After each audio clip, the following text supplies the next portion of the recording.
Mobile operator সেবায় আরও গতি আনতে টাওয়ার শেয়ারিং নীতিমালা করে সরকার।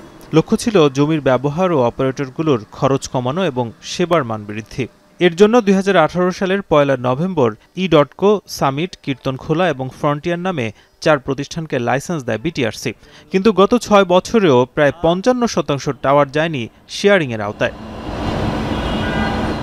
টেলিডেন্সিটি অনুযায়ী প্রতি বর্গ কিলোমিটারে অন্ততপক্ষে প্রতি অপারেটরের একটি করে টাওয়ার থাকার কথা। সেই হিসেবে ৪ অপারেটরের টাওয়ার হবে প্রায় ২ লাখ। কিন্তু টাওয়ার ও নেটওয়ার্ক শেয়ারিংয়ের কারণে প্রয়োজন বর্তমানে ন্যূনতম ১ লাখ টাওয়ার। কিন্তু গত অক্টোবরে বিটিআরসির ওয়েবসাইটে দেওয়া তথ্য অনুযায়ী দেশে মোট টাওয়ার রয়েছে মাত্র ৪৫,৯৩৪টি, যা চাহিদার মাত্র ৪৫%। এছাড়া টাওয়ার শেয়ারিংয়ের আওতায় এসেছে মাত্র ২৩,৮১৩টি। মোবাইল অপারেটরদের হাতে রয়েছে ২২,১২১টি টাওয়ার। প্রতিষ্ঠানগুলোর এসব টাওয়ার সংখ্যা পর্যবেক্ষণে দেখা যায় জিপির অধীনে ১২,৫০০, রবির ২,০০০, বাংলালিংকের ৪,০০০ এবং টেলিটকের রয়েছে ৩,০০০টি টাওয়ার। আর শেয়ারিংয়ের আওতায় ই.কো লিমিটেডের ১৬,০০০, সামিটের ৪,০০০, কীর্তনখোলার ৮০৩টি, ফ্রন্টিয়ারের ৯৩১ এবং বিটিসিএল এর টাওয়ার রয়েছে মাত্র ৫১৪টি। সব টাওয়ার ফাইবার অপটিকে কানেক্টেড না হওয়ায় 5G সহ ভবিষ্যৎ প্রযুক্তির ক্ষেত্রে বাধা হতে পারে বলে মনে করেন গ্রামীণফোন। প্রতিষ্ঠানটি বলছে, যদিও বড় অংশ টাওয়ার কোম্পানিগুলোর অধীনে দেয়া হয়েছে, তবে মোবাইল অপারেটররা টাওয়ার করতে চাইলে তাদেরও সে সুযোগ রাখা উচিত। আমাদের যে পরিমাণ ফ্লেক্সিবিলিটি দরকার, যে পরিমাণ স্পিড দরকার দেশে, সামহাউ এই ইকোসিস্টেমে সেটা এনশিওরড হচ্ছে না।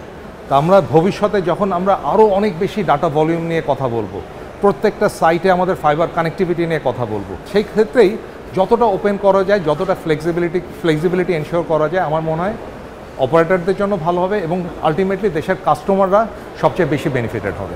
মোবাইল গ্রাহক অ্যাসোসিয়েশন অব বাংলাদেশ বলছে, শুধুমাত্র বিটিআরসির যথাযথ পদক্ষেপের অভাবে টাওয়ার শেয়ারিং নীতিমালা কার্যকর হচ্ছে না। ধরেন 4টা টাওয়ার কোম্পানির মধ্যে একটাকে এসএমপি দিয়ে রাখছেন। সামিটের কথা যদি নাম ধরেই বলি, তারা এখন ইনভেস্টমেন্ট করবে কি করবে না, তারা একটা দুদুল্যমনায় আছে।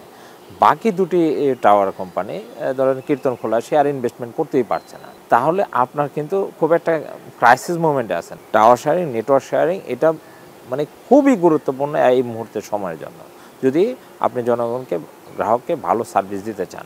খাত বিশেষজ্ঞরা বলছেন, মোবাইল অপারেটর ও টাওয়ার কোম্পানিগুলোর সঙ্গে একটা নির্দিষ্ট টাইমলাইন বিটিআরসির তরফ থেকে না দেয়ায় টাওয়ার শেয়ারিংয়ের নীতিমালা বাস্তবায়ন হচ্ছে না।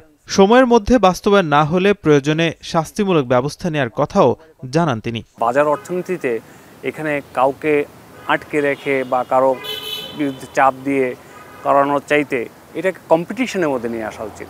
যেভাবে আন্ডারস্ট্যান্ডিংটা বা এগ্রিমেন্টটা হওয়া দরকার, সেটা পরিষ্কার না। পরিষ্কার না থাকার কারণে কেউ 30% ভাড়া চাচ্ছে, কেউ ইনভেস্টমেন্ট চাচ্ছে। এই যে বিষয়গুলো, এই বিষয়গুলো কী করছে, আসলে কনফ্লিক্ট তৈরি করছে।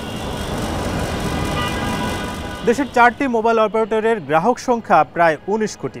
তবে অধিকাংশ গ্রাহকদেরই নানা ধরনের ভোগান্তি রয়েছে এবং অভিযোগ রয়েছে এই মোবাইল কোম্পানিগুলোর বিরুদ্ধে।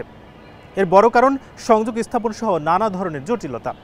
তবে বিটিআরসি থেকে যে নিয়ম করা হয়েছে 18 সালের পরে টাওয়ার শেয়ারিংয়ের আওতায় অধিকাংশ কোম্পানিগুলো এখনও না যাওয়ায় এতে ভোগান্তি আরও বাড়ছে।